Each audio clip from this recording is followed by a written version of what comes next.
بسم اللہ الرحمن الرحیم۔ آج ہم اعتکاف کے بارے میں بیان کریں گے۔ اعتکاف رمضان المبارک میں کی جانے والی ایک خوبصورت اور روح پرور عبادت ہے۔ اعتکاف عربی زبان کا لفظ ہے جس کے معنی رکنا یا ٹھہرنا۔ چونکہ رمضان المبارک میں مسلمان آخری عشرہ میں مسجد میں قیام کرتے ہیں اور ٹھہرتے ہیں، اس لیے اس کو اعتکاف کہا جاتا ہے۔ اعتکاف کی عبادت قرآن اور حدیث و سنت دونوں سے ثابت ہے۔ قرآن میں اللہ تعالیٰ کی جگہ ارشاد فرماتا ہے جس کا ترجمہ اس طرح ہے: اور ہم نے ابراہیم علیہ السلام اور اسماعیل علیہ السلام کو حکم دیا کہ میرے گھر کو طواف کرنے والوں، اعتکاف کرنے والوں کے لیے پاک صاف کر دو۔ حضرت عائشہ رضی اللہ تعالیٰ عنہ فرماتی ہیں کہ آپ صلی اللہ علیہ وآلہ وسلم رمضان المبارک میں اعتکاف فرمایا کرتے تھے، یہاں تک کہ آپ کا وصال ہو گیا اور آپ کے بعد آپ کی ازواج مطہرات نے بھی اعتکاف کیا۔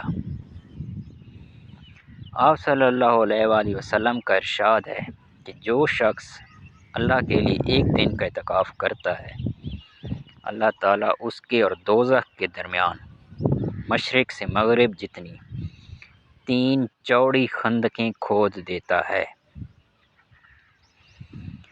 اعتکاف کے لیے پہلی شرط یہ ہے کہ مسجد ضروری ہے۔ مسجد میں اعتکاف مرد کے لیے ضروری ہے۔ عورتیں گھر میں کیا کر سکتی ہیں اور اعتکاف کر سکتی ہیں۔ مسجدوں کے متعلق مختلف علماء کی رائے مختلف ہیں۔ کچھ علماء کے نزدیک مسجد ایسی ہو جہاں امام مقرر ہو اور نماز با جماعت 5 وقت ادا کی جاتی ہو، لیکن کچھ کے نزدیک صرف مسجد کا ہونا ہی کافی ہے۔ اعتکاف کے لیے دوسری شرط یہ ہے کہ 20 رمضان المبارک کی غروب آفتاب سے پہلے اعتکاف کرنے والا مسجد میں پہنچ جائے۔ اعتکاف کی 3 اقسام ہیں: واجب، مسنون اور نفلی۔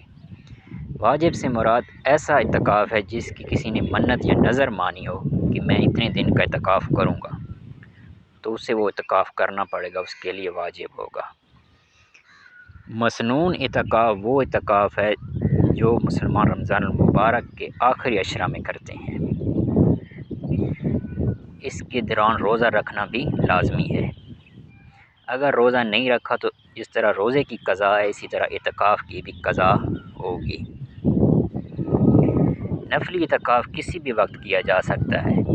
جب بھی مسلمان مسجد میں داخل ہوں تو وہ نیت کر لیں اعتکاف کی، تو ان کا اعتکاف ہو جائے گا۔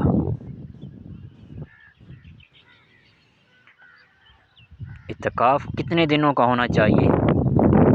اعتکاف کے متعلق یہ بتایا جاتا ہے کہ اعتکاف 10 دن کا بھی ہوتا ہے، 20 دن کا بھی اور 30 دن کا، یعنی پورے مہینے کا اعتکاف بھی کیا جا سکتا ہے۔ آپ صلی اللہ علیہ وسلم نے مختلف احادیث سے ثابت ہے کہ 10 دن، 20 دن اور پورے مہینے کا بھی اعتکاف فرمایا۔ اعتکاف کن صورتوں میں ٹوٹ جاتا ہے؟ اگر عورت اعتکاف کر رہی ہے تو جب اسے حیض جاری ہو جائے تو اعتکاف ٹوٹ جائے گا۔ عورت سے مباشرت کرنے سے بھی اعتکاف ٹوٹ جاتا ہے۔ بلا وجہ مسجد سے باہر جانے سے بھی اعتکاف ٹوٹ جاتا ہے۔ کن صورتوں میں اعتکاف کو توڑنا جائز ہے، توڑا جا سکتا ہے؟ اگر اعتکاف کرنے والے کے قریبی رشتہ دار یا وہ خود اتنا بیمار ہو کہ اس کے اعتکاف کے بغیر ان کا علاج ناممکن ہو، تو وہ اعتکاف کو توڑ سکتا ہے۔ اگر کسی کو زبردستی مسجد سے نکال دیا گیا ہو تو وہ بھی اعتکاف کو توڑ سکتا ہے۔ کسی کا قریبی رشتہ دار فوت ہو جائے تو اس کی تجہیز و تکفین کے لیے اعتکاف توڑا جا سکتا ہے۔ مکروہات اعتکاف ایسی چیزیں جن سے اعتکاف مکروہ ہو جاتا ہے۔ مسجد میں رہنا لیکن بالکل خاموش رہنا اور عبادت نہ کرنا، اس سے اعتکاف مکروہ ہو جاتا ہے۔